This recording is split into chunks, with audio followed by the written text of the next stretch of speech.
that is a wrap on spring ball. Welcome to the Voice of College Football, the Michigan Football, the Voice of College Football channel. I am one of the post-game hosts, Desmond. I've got my partner Dre here with me. Also have Mark Rogers here with me as well. Before we get started, please like and subscribe. We are pushing the channel to 5K as far as subscribers. So one or two and 50, 60 subscriptions would definitely help. So please also subscribe and then share the videos out on social media. We appreciate it. Definitely helps the channel out. And while you're at it, join Mark's main channel, The Voice of College Football. He is trending fast to 34,000 subscribers. And while you're at it, make sure to join his Discord as well. So, gentlemen, how we doing? Mark, how are you doing this evening? Doing well. I hope it's just not this morning. I've gotten way too much done today for it only to be morning. I'm like, really? I gotta crank out more content for like another 10 hours? Really? Okay. Yeah, things are good. Good. Dre, what about yourself, my friend? How you doing? Good overall. I think you're saying that you said morning, Desmond, because you're not used to this much sun that you're probably getting at the moment. So it's throwing you off. But no, good overall. Getting closer and closer to the summertime, which is something that we desperately need here in the good old state of Michigan, because this is rough. Going from winter to dreary, cloudy, cold, rainy spring. So definitely looking for some warm weather soon. Good old Michigan. You gotta love it. Yeah, so spring ball just wrapped up. Kind of before we get into that, Dre had just mentioned I'm not used to this much sunshine. I am in beautiful, sunny Huntsville, Alabama. My daughter is on spring break right now, so we came down to see some family, and it is very, very warm. Much different than back at home. My wife texted me today. I think it was 40 and rainy. So it's been a very different, very different from what I'm used to back at home. So yeah, so things are going good. Been to Huntsville, Alabama one time. How'd you like it? I liked it. I was showing a nice time, free dinner and so forth and so on. I was offered a job in Huntsville, Alabama once. Nice. I was there. At the Fox station? It was either a Fox or a CBS. I think it was a Fox station. I don't remember the call letters, but that was a long time ago. Yeah, it's been there's a lot going on here. It's not an overly big city, but it's just a lot of things just going on here. Like my dad was just telling me, I believe like Facebook is opening up some type of office here. I think Amazon. And one other pretty large company. So there's a lot going on here. They're building it up quite a bit. They have a minor league baseball team called the Rocket City Trash Pandas, which is the coolest name I think I've ever heard before. But so they have like their a stadium here, and they're building up a lot around it. So a lot of cool stuff going on here. It's a small, relatively small city, but it's been a really good time. This is, I think, my second or third time being here, but it's a good time. It's a good time. Can't complain. Dre, have you ever made your way to Alabama?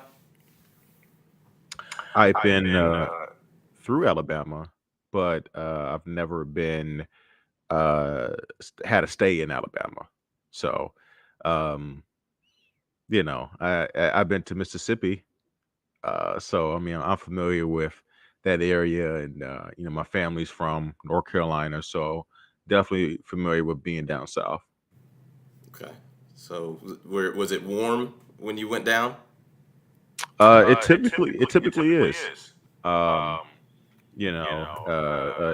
Especially in the summertime, which is when me and my family go throughout the year. So, it definitely makes you question life decisions on where you set up your roots or where you decide to move your roots. So, but it's a nice change up. There are definitely pros to being a Michigander too.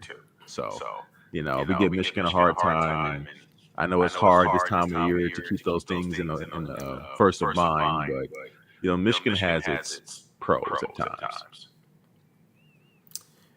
Okay, I mean, yeah, the summer's nice, but summer's nice everywhere. So I don't know, it's and I say that jokingly as someone who lives in Michigan and for the most part has for most of my life. But yeah, as you get older, I'm like, do I really want to stay?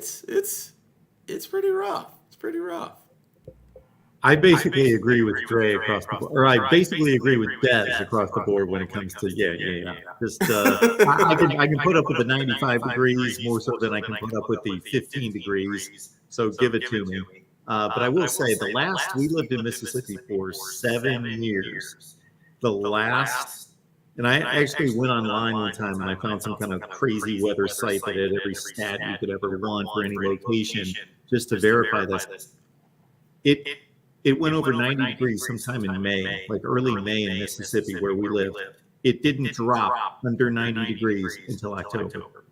It was like the summer was like 102, 104 for like a good stretch. It was hot. I remember playing tennis one time and having to like not stand in one spot, like keep moving because the pavement was that hot that I couldn't stand in one spot. It was hot.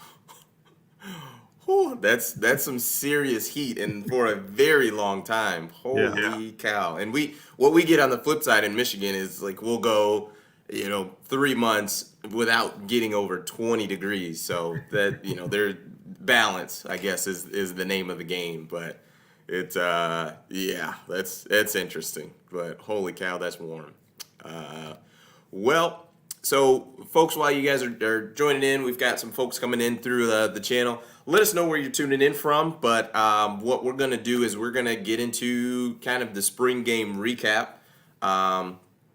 I'm gonna to pitch it to my guy Dre and kind of let him roll with it. I think you mentioned you may have a question for our listeners, so I'll toss it to you, man. What are your thoughts on the spring game and give me what you got.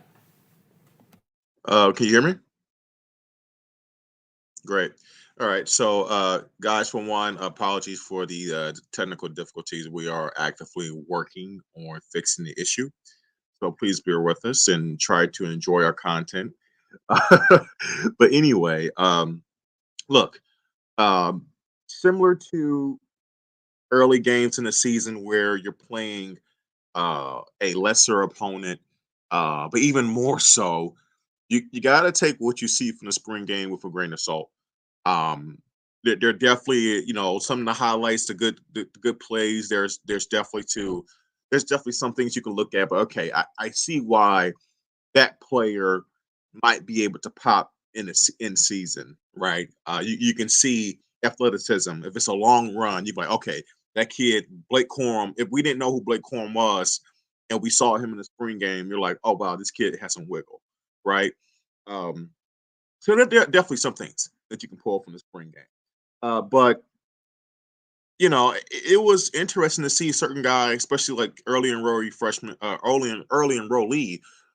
freshman play that could potentially step in and make an impact later in the season, very similar to how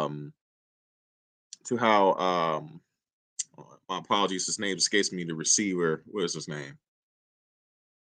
Oh, there it is, Andrew Anthony. But he stepped up at Michigan State. As these kids are young and they start to get more into the playbook and get more repetitions in practice, guys go down. And then eventually they had to make plays for the team. Like seeing a kid like a Marion Walker, who's a true freshman, he made a play earlier in the game. You just never know, right? Well, our receiver room is pretty stacked, but guys get hurt all the time. He may need to step up. That was good to see. It was good to see the tight end, another early enrollee, Loveland, who's probably the third stringer behind both Eric All and Shoemaker. He had like a trick play that Sharon Moore called that, he was able to, it was easily executed, made the play. And, but those things are good to see from your young guys, right? But one of the biggest questions I have about this offense is that we know they're going to score points. They have weapons everywhere, right? we know that Blake Corum and Donovan Edwards are going to be probably the best tandem running back committee in the Big Ten. I'll argue definitely top 5 in the country. I think they're that electric together. But one of the things that I think really complemented their running game last year was the Thunder and Lightning tandem of Corum and Haskins. And now that Hassan Haskins has graduated, who's going to fill the Thunder part, right? We know Blake Corum is still going to be explosive, but he's not he's not the guy you give the ball to 3rd and 1, 3rd and 2 when you need short yardage. That's not really his forte. That's not his strength, right? Same thing with Donovan Edwards. I think Donovan Edwards is the ultimate Swiss Army knife player. You can line him up on the outside. I think he's just as good as a receiver as he is a running back, right? So I don't really count him. I feel like if I put him in that position, that's limiting what he can do, right? He can be lined up anywhere.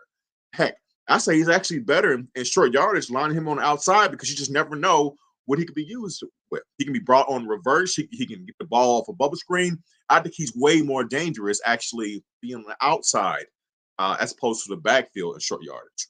But one kid that did stick out to me that I think that can take that role is Dunlap. He's about 220, compact running back. He kind of reminds me of Hassan Haskins, but a few inches shorter, but compact type of kid that you can get the ball to in short yardage. And I think that it's important for us to find a kid that can fill that short yardage role, especially with the way that Harbaugh and Sherrod Moore are probably going to run the offense, which is, ball control, being smart, and, establishing dominance on the line of scrimmage. So that was some of the things that stuck out to me. And on the other side, defensively, is that we know as of now we don't have any game breakers on defense, like a Daxton Hill or like an Aiden Hutchinson, right? As of now, we don't know. We know Mike Morris is a good player, but we don't believe he's a game breaker type player, right? So, and that's okay. You can still be an effective defense and still win ball games, right? We know we're not going to shut out people in today's college football, not the good teams, right? But what this team can do is, I think, if they can find a way to force turnovers. Case in point, it actually got reversed because they said the running back's knee was down, but it was a goal line play, I think, in the second quarter where the defense, they almost forced a fumble. Cornelius Johnson actually picked the ball up and scored, but the running back was trying to extend the ball for a few extra yardage. It came through, knocked the ball out, right? That's headset football. That's, your back is against the wall. You haven't been able to stop the offense, but you find a way to generate a turnover, right? That can help with not being a great defense if you're able to generate turnovers. And most importantly, being sound in tackling. Because if you're not going to get a ton of plays in the backfield, at least limit chunk plays. And the best way you can do that is by being sound and fundamental with your tackling, making sure guys aren't able to take a 5-yard catch and take it and make it a 15 or 20-yard catch, right? So those are things that I'm curious if this team can really zone in and focus on doing that, because I don't have high expectations for the defense, but I do believe they can be solid. Okay, perfect. So before I kick it to Mark, we had a couple super chats come in. Thank you so much. We definitely appreciate it. First one is a question for Mark. Says love from Brandon Lively. Says love the show, guys. Great show, Mark. Love the live shows every week. Question for Mark. Mark, Mark, you were talking to the real MVP about U of M realistically going 9-3. What teams would those 3 losses come from? And I will.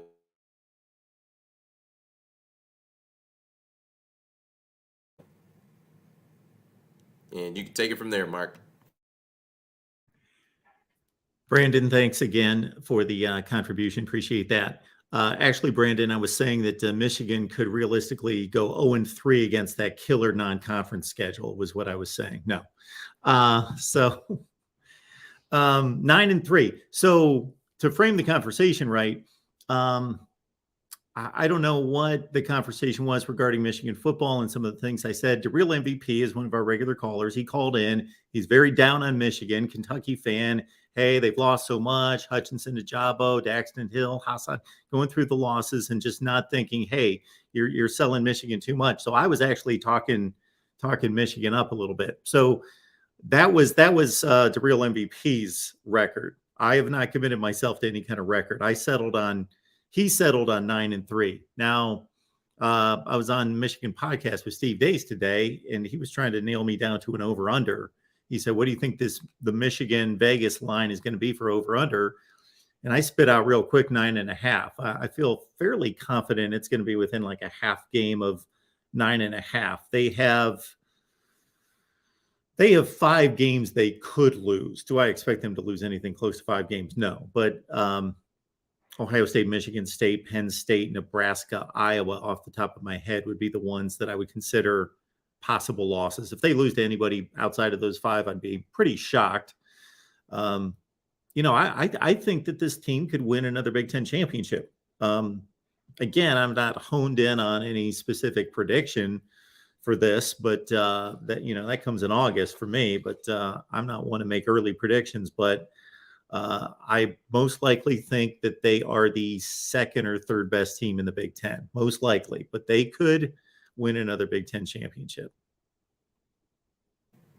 Okay, perfect. And Brandon actually gave us another super chat. Thanks again. Appreciate it. It says also same question for Des and Dre.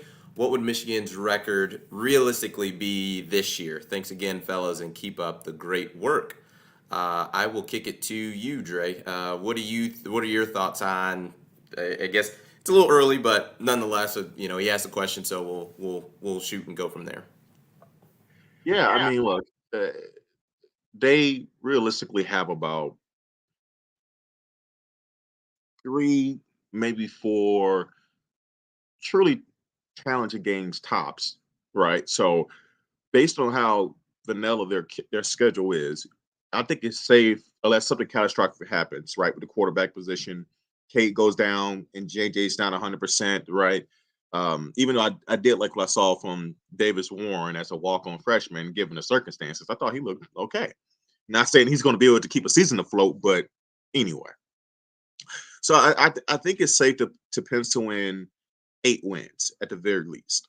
Now, I would assume that they're a better team than Michigan State. Now, I don't assume. I believe they are a better team than Michigan State. Only thing holding me back, and I said it last week, is that just from a respect standpoint, Mel Tucker is 2-0, right, versus Michigan. So, I mean, I can't, even though I know that Michigan's a better team, and I believe they're still, even after the game, I still believe Michigan was a better team last year. Like, but the final scoreboard is what it is. So, I can't say for certainty if they're going to go and beat Michigan State, but if I give them Michigan State and I also give them Penn State, I'm not sure if I'm ready to say that they can beat Ohio State in back-to-back years, especially at CBUS. And Iowa, it's tough. That's a tough game. I always believe that's a tough place to play. I'll say they lose that one. I go 10-2. I say the Iowa game, Penn State game, God, I wouldn't be able to take it. But if it's the MSU game, one of those games outside of Ohio State, which I do believe probably will be a loss this year, and that pains me to say that, they'll probably drop one of those other games, probably due to inexperience on defense or something of that nature. I think 10-2 is a good season, especially off of what they lost in a transition type year. I think that's a realistic and good outcome expectation. So I think it's difficult to obviously to make the call on it right now, but I look at it in the things you mentioned with Michigan State. I mean, for Michigan State, they had, everyone knows that their pass defense was really, really bad. And offensively, I mean, a lot of what they did was, Kenneth Walker. I mean, he was a special running back. Like, he wasn't just a a guy to come through. He was a very special running back. So to lose that type of production, I'm just not sure Peyton Thorne can be that quarterback. I know. Sorry, I want to interject something. I want you to comment on this. You brought up State. Okay. You mute your mic real quick. Sorry. Because you brought up State. And I want you to comment on this since you're already there. Okay. Apparently, all these transfer portal guys that came from national powers, they keep going to State, and they're saying that they believe Michigan State can compete on a national title. So I just want to throw that in there. We view State one way, but internally, I don't know what Mel Tucker is feeding these kids, but they I think Speed, the defensive back from Georgia, and I think there's another guy, a defensive lineman, guys who transfer to State believe they can compete for a national title, which I think is lunacy. But anyway, maybe you want to keep that in your assessment of them. They know something that we don't know. Go ahead. Well, what I would say is number one, I mean, it's hard to taking that step as far as competing on a national level is tough to do. But I mean, I would also say that Mel Tucker and the guys that he talked to, I wouldn't call that lunacy, because you look at deep into October, they were an undefeated team or a one-loss team. So, and granted, that's a Big Ten schedule, so it's not as if they were hadn't played anybody yet at that point. I mean, let's be real, they beat Michigan, who was ranked. I'm not quite sure where they were at that time, but top 10. They beat a top 10 team. It was a home game, but nonetheless, they have shown that they can compete. I think yes, they were. I don't think they were quite there as far as talent across the board. I think they had some special guys, but they still have some work to do. But you also look at Mel Tucker and his timeline of being there. He hasn't been there that long, so it is going to take time to get to that level. But I would say plucking a guy like you mentioned Georgia, plucking a guy from Georgia, that's how you're going to get there. Because I mean, if you pluck a running back from Wake Forest and you look at that type of production, well, what can he do with a guy from Georgia, a guy from some other powerhouses? So I wouldn't say it's lunacy that that Michigan State won't ever be able to compete on a national level or for national titles. I mean, I think no matter what, you're always going to need some luck to go your way. Like, you can't. There just hasn't been in quite a while a team to just go through and just dominate their entire schedule. I mean, even the 2019 LSU team that we that we referenced. I mean, they only had, I think, a 7-point win or 14-point win against Texas. They had another game within that season that was one score. So as dynamic and incredible as that team was, especially late, they still had some breaks that they needed to go their way. The 2020 Alabama national champion, they had some some pretty big wins, but I think they played Ole Miss to maybe 2 scores. I think they played Texas A&M to a couple scores. Florida game that was pretty close. So there you're going to have some luck, and maybe Michigan State didn't get it this past season, and in the future maybe they will. But yeah, I would still say that I think Michigan is better than Michigan State. You got to prove it on the field, obviously. I also think Michigan's better than Penn State. I mean, the team that I would look at with some concern is going to be Ohio State. That would be the game that I would look at with your starting quarterback having as much experience as Cade does. Going to Columbus, Ohio, late in November is not an easy task, and that would be the game that I would say Michigan would drop. I could realistically see Michigan going 11-1 because I have zero faith in Iowa, and that's just me. But I just think that they can.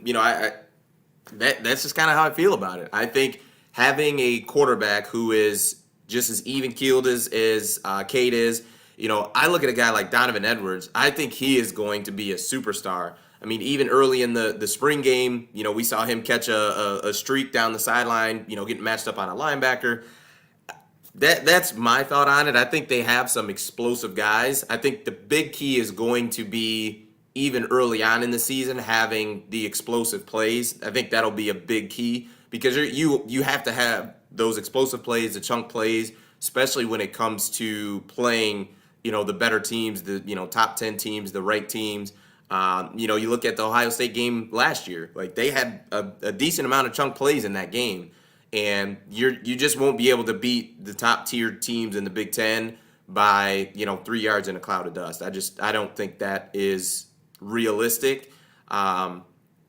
Even with as dominant as I think Michigan's defense was last year, but yeah, I would say Ohio State would probably be the game that I would say that they won't beat them, and probably have some close games with, I'd say, probably Michigan State, Penn State, but yeah, that would be my prediction if I had to give one today. So, Antoine and Rob J, it looks to be more lockstep with me. Like you were just missing Iowa, like in the regular season, man. Playing at what's it called, Hawkeye Stadium, I assume. Playing there, it's tough, man. I mean, we've seen Ohio State lose there. We've seen, it's not easy, dude. And I do think, that the way the Big Ten championship game went last year, I mean, don't be surprised if Michigan gets a really, really motivated Iowa team that's ticked off, and I'm just saying, like, I think that could be one of those games where, Michigan could find themselves in a dogfight and can absolutely lose that game. So, like I said, we appreciate the super chat, but I think a good expectation for this season is about 10-2. I really do.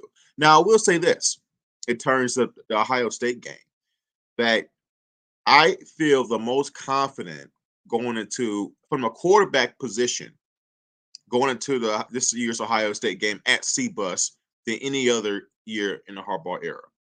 I feel way more confident in Cade McNamara than I did Wilton Speight playing at CBUS. I feel way more confident playing at CBUS with Cade McNamara than Shea Patterson. And I think those are the only two. Wilton Speight played at CBUS. Shea Patterson played at CBUS. And I think that's it. I think those are only two. Right? Okay. So, I think Cade has more composure than both those guys. And he's more proven, than both those guys too. I thought Shea Patterson definitely had more hype, than Cade McNamara did.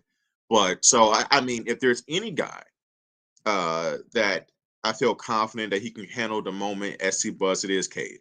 It is Cade. So, the Michigan, I don't think it's going to be like in previous years where Michigan gets the doors blown off. I just think I can see a situation where, once again, the game is going to be for all the marbles. Going to get to the Big Ten championship, and Michigan's going to play well. And I can see it like 2016 where they fall a little bit short.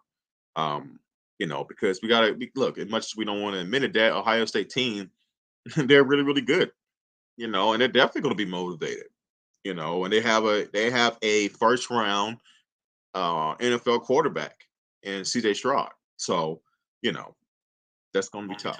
Going to be tough. You can choose to buy into this Iowa thing. I am not. I just refuse to buy into that. I don't see where there would be a lack of motivation for Iowa in the Big Ten championship game. Like, why would there be a lack of motivation there? I think that team was motivated. I just don't think they were that good. And I think they have probably more issues this year coming up than they did last year.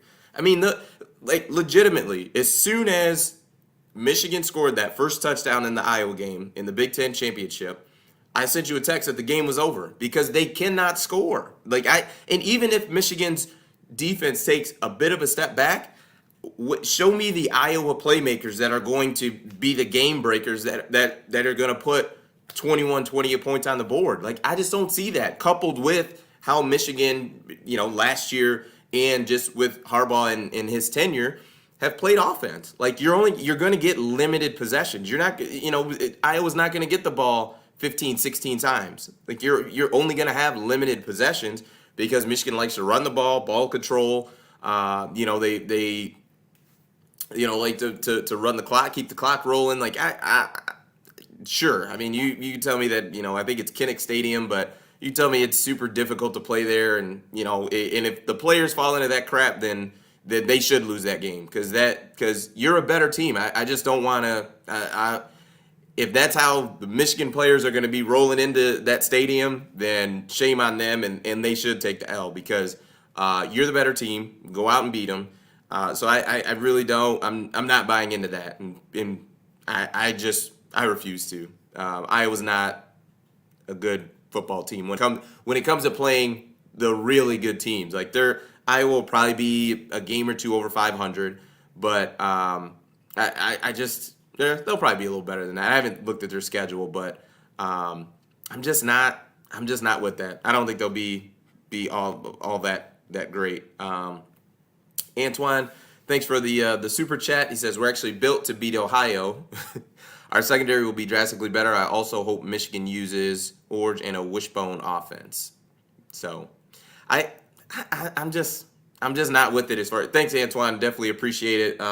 He's a supporter. He's here every week with us, so we appreciate it. But yeah, Iowa gets no love from me. I just don't. They got so many issues. They've got so much to figure out, specifically quarterback. They got their work cut out for them. So,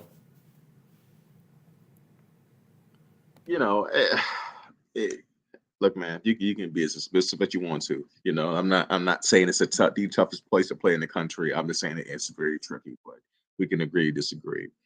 But and Antoine brought up, by the way, here's a incredible name. The quarterback. I thought it was Orgy. Is it Org or Orgy? I'm pretty sure it's Orgy. Incredible last name. I will say that, and could be the butt of a lot of jokes, I'm sure. But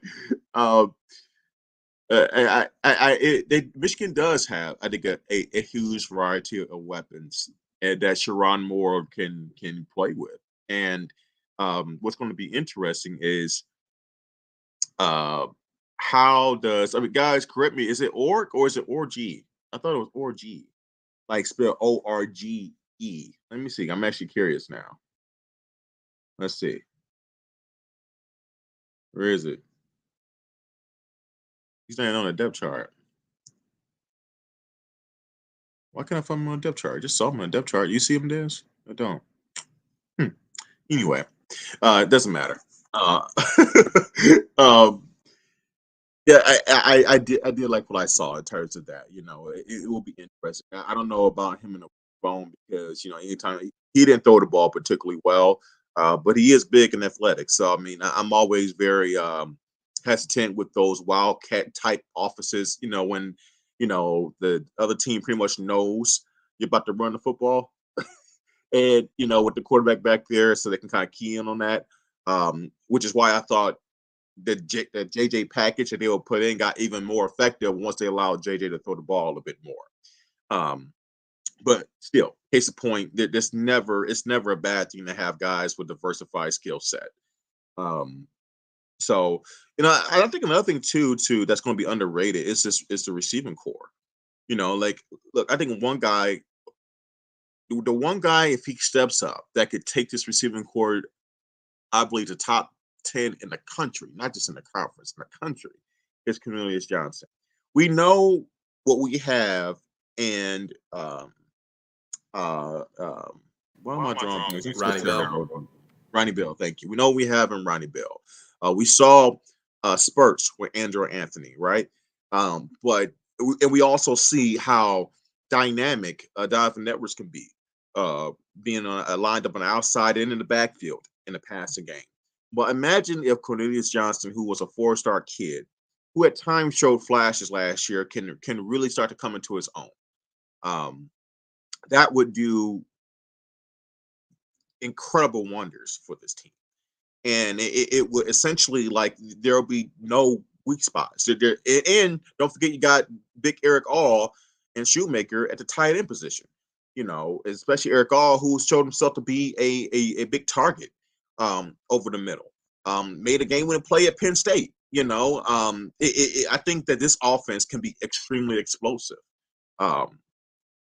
So that's why I think to get to 10-2 or 11-1 and beat Ohio State this year, offense has to be the driving force. Defensively, even if you don't have game breakers, so to speak, Jesse Mentor and Steve Klinscale had to make sure that their defense are find ways to be opportunistic on defense, find a way to punch the ball out, get some fumbles, maybe force some interceptions here and there, but more importantly, being sound in tackling. And yes, Christopher, because you can't tackle, you got issues, and that's the main thing. You have to tackle. You have to tackle. Cannot let guys, extend plays longer than they should be. It has to be fundamental. It has to be a team effort. Everybody has to be to the football. Those are the little things that you can do, even if you're not dynamic, to make yourself at the very least solid.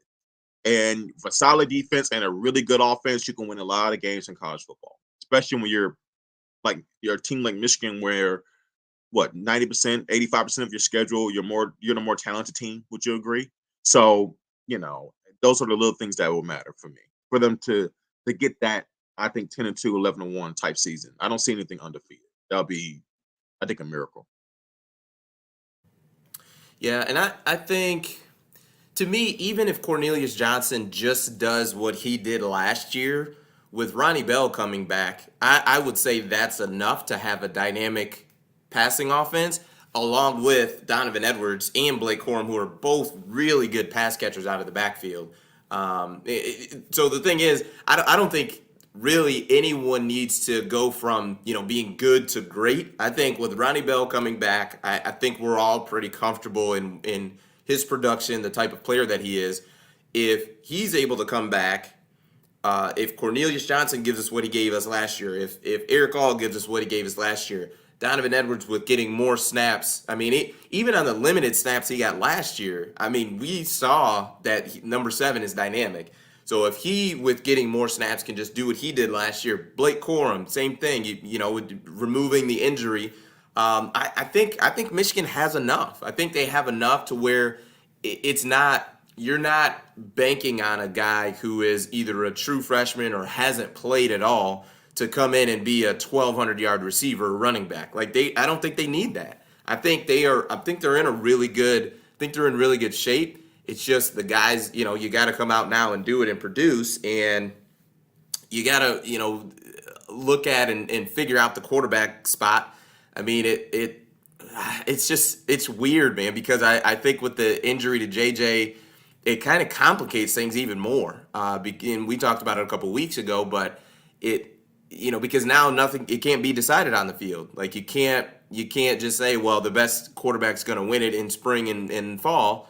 We're going to go from there. It's, JJ is not on the field, so it's going to be difficult to make a decision one way or another, because you can't just write him off and just say, well, we're going with Cade, he's QB1, and we're going to move forward that way. And you definitely can't, in fall camp, just say, okay, well, JJ's going to be our starter with Cade, unseating him as a starting quarterback, for what? So it's difficult, but I think no matter who the quarterback is, they're just going to have to be focused on getting the ball to those playmakers. You have enough of them. Get the ball out quick. Especially for Cade, because I don't think running around is his forte and what he wants to do.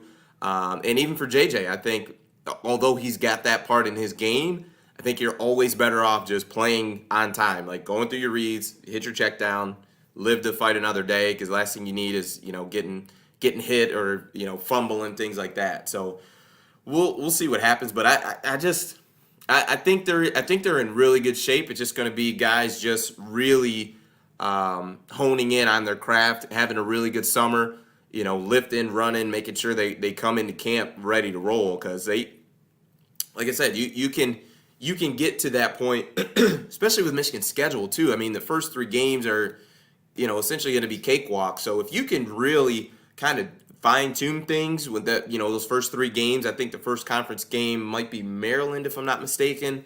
And then you got Iowa. I mean, ideally you'd like to be a well-oiled machine going into to Iowa, that second Big Ten conference game, and once you're in conference, it's all go. So we'll see what happens, but I think they're in a really good. I think they're in really good shape as far as their skill guys, and and what it is that they actually want to do. They want to run the football. You've got running backs that can handle it and are dynamic. So it'll be exciting to see what happens. But I think if Cornelius does take a step, boy, that's gonna be scary. Yeah, for one, I love Sad Buckeye and I think Hummus Hero, a few other I assume Buckeye fans, especially for Hummus Hero. Sad Buckeye is pretty self-explanatory, but believing that last year was a one-off, I'm not so sure. I would say this, right as of now, I am picking Michigan not to win at Ohio State, but I could be swayed. I definitely believe that Michigan has the tools to beat Ohio State this year. And I'll say this as well. I think that this is the most potentially explosive, diversified offensive attack that Harbaugh's ever had at Michigan. Like he's never had this variety of weapons, both in the backfield and on the outside, right? He's never had this. Like this is, and with a solidified quarterback position either way. And I'll say this about Kay. I had a revelation. Looking at watching Kay's interview by with former of all people Devin Gardner, former Michigan quarterback, and that kid, man, he has a moxie to him. He really does. He has a swagger. He has a confidence. I can see why guys rally around him. I can see it. Because he has the aura of a leader. He really does. And if you can have that, right, you lead by example, and also you're able to produce, which he proved that he can do last year, man. And let's not dismiss the experience that he gained last year. I mean, this is a guy who won a Big Ten title and played in the college football playoff. You know how big that is, Des, returning a quarterback who's been through all of that? You've got sorry to jump in real quick, but you for Michigan, Cade is the only quarterback in the Big Ten to play in a college football playoff game. Like, that's incredible. That is truly incredible. That experience, you can't simulate that in practice at all. But go ahead. Sorry to interrupt you. Yeah, no, it's just no, you can't. And I do believe that this guy, like I said, he doesn't have like tremendous physical ability. He really doesn't, but he has the moxie. He has the composure. He has the I think he makes the right decisions. Like he really gives you everything that you need to beat 97% of the teams in college football, outside of the top 2-3 big time dogs that have elite athletes, right? In which you need maybe a little bit more from the quarterback position. But on most Saturdays, you can win with a Cade McNamara if you have the right team around him. You really can. And of course, I'm not dismissing JJ, but I had a revelation where I'm like, you know what?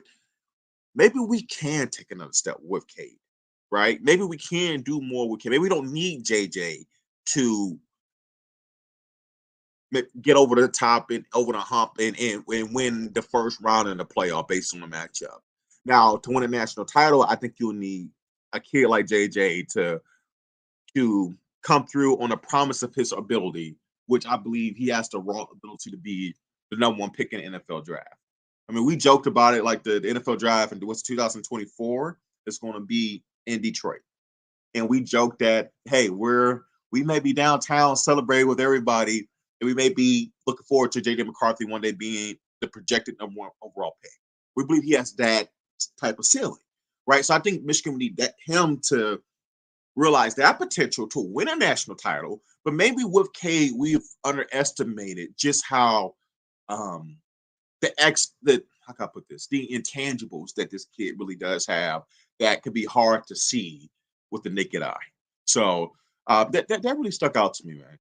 And like I said, I know as of now, I'm picking them to lose a tight one at Ohio State, but I definitely believe they can win at Ohio State. I don't think Ohio State fans should be pompous, and arrogant to as of now, and assuming that it's a win.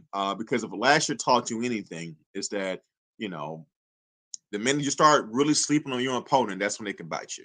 And I know you guys have the recent history. I'm on your side when it comes to that, going against my own fan base.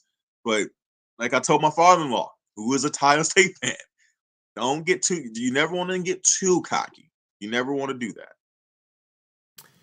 True. You never want to get too cocky, but like you had mentioned, can Michigan take another step with Cade? I think they do, and someone had just put it in the chat. What I kind of wanted to touch on was, Georgia won the national title with Stetson Bennett, and I would say that Cade's definitely better than him.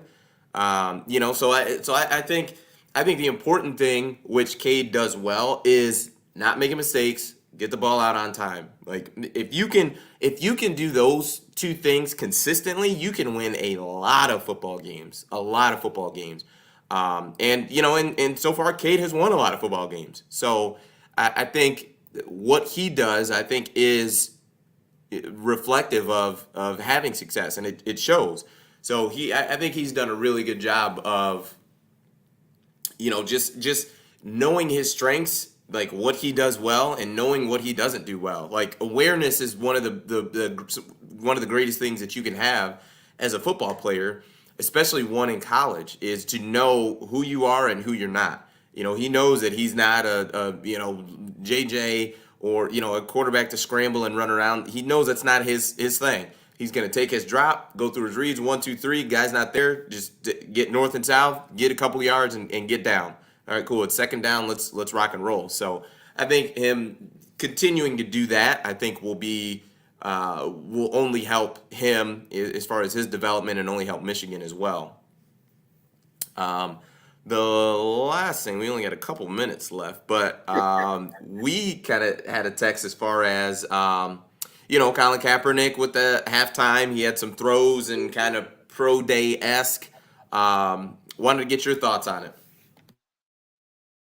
Yeah, look, kudos to Harbaugh for showing his former players some love. You got to respect that, right? I think optics and it is everything, and players love loyalty, right?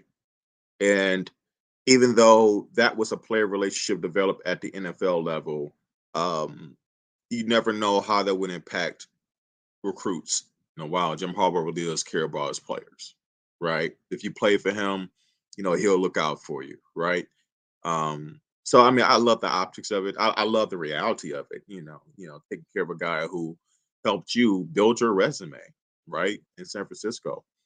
In terms of any potential legitimate, prospects that Cap would get from it, not really sure. He's been removed from the game quite a bit now. And it's a lot easier I can't throw a football 70 yards, but it's a lot easier to make some of those throws when you're just, essentially playing catch with no pressure. So I'm not sure how much of a barometer it could be used for teams to judge if he is a legitimate candidate to be a backup. But what is in his favor is that, look, and Cade even mentioned it in his interview, is that he does have a strong arm, right? He always has. He's always had a cannon. And I will say this, there are a lot of bums that play backup quarterback in NFL. Even worse bums that at least get opportunities in training camp.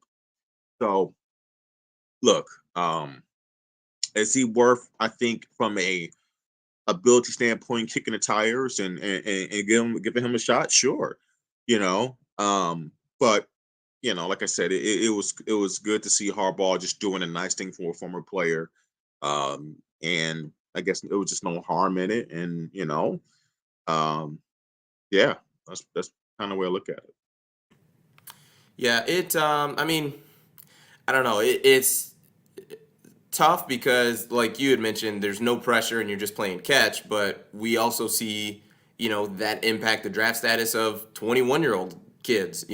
Teddy Bridgewater's one that comes to mind, where it's like, man, he only completed 55 out of 62 passes, and like that was a huge deal. So it's just it's weird. I mean, I obviously as Detroit Lions fans, we know the garbage that is behind Jared Goff at quarterback. So here's the thing. I think he should be in the league. I think he is. If he's not, one of the best of the 32, he's definitely the best of the next 32 of the backups. We have Tim Broyle and David Blau. We just re-signed both of those guys. So there wasn't an undrafted free agent. You're just making the league minimum. Both of those guys got contracts in the millions of dollars. Even if it's 1.5 million, that's way too much between the both of them. They're awful. They are awful. So my thing is, even if it's like you mentioned, a camp arm or something like that, like I just find it hard to believe that consistently these guys who are just absolutely awful can be in the league as long as they are, and people can say whatever they want. They've got that right. But I know Tim Broyle and David Blau should not be on the Detroit Lions NFL roster. I mean, I remember, and I can't remember what I was looking for, but I was going back through my tweets, and I saw a tweet that I had when Broyle was in the game and he was like something ridiculous, like 5 of 27 or whatever. And I was tweeting as it was going through my mind. I'm like, let's walk this out. The coaching staff has watched Tim Broyle all week throw passes in practice, and they thought to themselves, "Yep, this is it. This is the guy. This is it for this week." And then he comes out. I'm like, because no one can convince me that on Tuesday through Friday Tim looked great, but just on Sunday just didn't have it that day. No, this is what he looked like in practice. This is what he looked like. This, and you thought like, yep, that's good. Yeah, that's it. Let's roll with that. So just for that fact alone, I'm like, and I'm sure the Lions aren't the only ones that hate their backup quarterback situations. And maybe Kaepernick would be just as bad as those guys. I have no idea. But I know how he was able to perform at big moments, and he played pretty well. I mean, there's not many quarterbacks I could say I started a Super Bowl. Like, and not I started a Trent Dilfer Super Bowl where it was like I knew the other guys on this team are carrying me absolutely. I am the ball and chain. I am weighing. If we didn't have me, we would be better. Actually, we'd actually be better. Like Kaepernick wasn't like that. Like he was a main cog on that offense. So, like I said, it is what it is. I thought it was just a unique idea. I thought it was really unique to have him do that at halftime of the spring game. But kind of cool to have the connection. But like I said, there's plenty of bums that are in the NFL at backup quarterback that, like, you can't tell me he's not better than some of those guys. Even if you just say the Lions guys, he's better than them for sure. Well, I agree with you on that, and I think we're at a point now where, guys, I think we're about 5 years removed from, I think his last stint in San Francisco, where, not to dive too deep into it, but he was in the middle of a very controversial time. He was taking a stand, and whatever you fall on that's a whole nother conversation. But it created it created talking points. It created controversy, and it created noise um, around him. And I think that it got to the point where I never had a problem with someone who had the opinion well, if you bring Cap into your organization, you're bringing in potential controversy and noise. I think at a certain point that was absolutely true. It was a fact. Rather, you believe what he was doing was justified or not, or the right way or not. That's besides the point of, um, you know, if he brought noise. I think we're so far removed now that most people don't really care. I don't mean this in a bad way, care anymore. We're so far removed from it. If Colin Kaepernick got a job as a backup quarterback, I don't think you're going to see people like at one point in time saying, "I'm not watching NFL games because this guy's playing." I think we're far removed from that, right? And I think at this point, it's just there's just no harm to bringing him in. So cool, um, and Ed, he sued the NFL and won. Are you guys serious? No, don't please don't misunderstand. I'm not saying that he give him a job or else, right? Make your own decision. What we're saying is that he's a very unique case because is he um still starting quarterback caliber in NFL? No, I don't think he is. I think it's very tough to say at being a so far removed from the game from anyone. Hell, I say Andrew Luck would struggle if he just started to play right away today. It will take him a while to ramp back up. But I definitely believe, like Dad said, that is he a top 64 quarterback in the league? Yes, absolutely.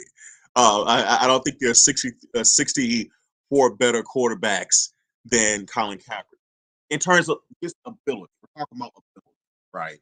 So that's the whole point. Now, like I said, he's going to be a very controversial person in terms of how you look at him and his ways of going about things. But in terms of his ability, where we have to keep in mind, we're talking about the NFL people. This is a league that turns a blind eye and gives jobs to guys that get involved Anybody. in so many different things that are criminal activity, sexual assault, domestic violence, the long list of things, right? And we, as fans of the game in organizations, we turn a blind eye if you can play and help our team. That's just the reality of things. That's just how it is.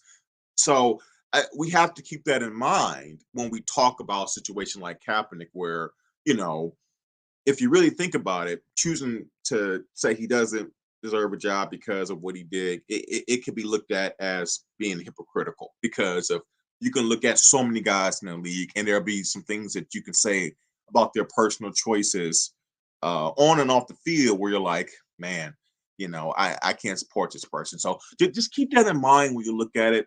It's not a hill to die on. I just think that, it was cool to Harbaugh gave him an opportunity. There was no harm in it. And I think we're far away from the situation now where if he gets a legitimate opportunity, if a team feels like, hey, say if you the Ravens, dude, right? A Ravens where you have a niche offense where, you know what? Let's say there's another COVID situation. Lamar Jackson missed how many games for COVID last year? He missed four, like a couple games for COVID, and the Ravens have a niche offense, which is, essentially it's made for Greg Roman. I think his name is Greg. Greg Roman could create an offense for a spread type of quarterback, a quarterback that can use his legs. Well, Kaepernick fits that, right? So, at one point in time, they were having RG3 play some games for him during the COVID season, guys. RG3, so it's like those are type of things where it's like, no, you can find it. There's some kind of opportunity that is justified and realistic while it being, some kind of hand-me-down. That's not what me and Des are saying. So please understand. But go ahead, Des. I'm sorry. Well, for me, at the end of the day, okay, if he's not that good or if he doesn't want to fall in line and he's a distraction, cut him. Great. You've had thousands of guys get cut all the time. So just cut them. Like, I just don't, to me, like I said, for a camp arm, you just never know. I mean, Kellen Moore was in the NFL for how long? That dude had a noodle for an arm. You know what I mean? Like, when it comes to training camp, I think they have anywhere from 4 to 5 quarterbacks sometimes in training camp. What's the harm in having him as one of the 5? And then, for the NFL, you get that you get to have it off of your back of like, okay, you kept claiming conspiracy theory or whatever. We're blackballing you. Oh, okay, great. We gave you a shot, and then you get to move on from it. Like you know what I mean? Like you mentioned, optics is everything. Well, that would be an optic that would go in your favor. Like you know what I mean? It just seems like these are like so simple things that you know what I mean. Like teams are looking for camp arms. They're gonna have guys that come out of the MAC that get invited to camp that are literally only there for a camp arm. We know for a fact you're not gonna make this team. You are going to be cut in about 2 weeks. We know that. We're not even really evaluating you like that. But they still bring him in. You know what I mean? Like do the same thing with him if you're that dead set on it. But I mean, it just like I said, if he becomes a distraction or whatever, cut him, release him. Not saying give him some $10 million guaranteed contract. No, cut him. Call it a day. Like that. I mean, it's pretty easy. So, is what it is. I thought that was interesting, to have him do that at halftime. No, it is It is interesting. I didn't expect that. I didn't expect that at all. But the last thing I'll say on it is, and just looking at the comments, it's clear that I think he will always be like a yay or nay type of person. For people, it's hard to have a gray area with him. Which I think at the end of the day, way you should look at him is a big gray area because he's very unique in terms of his resume with what he was involved in. It's a very unique situation where I think it's hard to plant any flag and be 100% correct. And but yeah, I mean, look, man, it's cool. I mean, I don't know who's the next guy they're gonna have up there. They're gonna give Devin Gardner another chance to throw the football around too. Just letting all kinds of other players do their thing. I'm just joking, man. But no, this is a guy. Cap is actually a legitimate quarterback, and I was and also if you're NFL, wouldn't it kind of close the loop on things if he somehow did get a job and didn't make it? Would I just kind of close the loop? Like, I think we're all exhausted of the story. Most of us are. And that's what I said. Give him a job. Like, give him a shot in camp. Don't make it. Get cut. Hey, we gave him a shot. And that's it. And it's closed forever. It's a closed deal. If for anyone who still is like, man, Cap needs a shot. Cap needs a shot. Well, and if you're like, we're not saying just give it to him.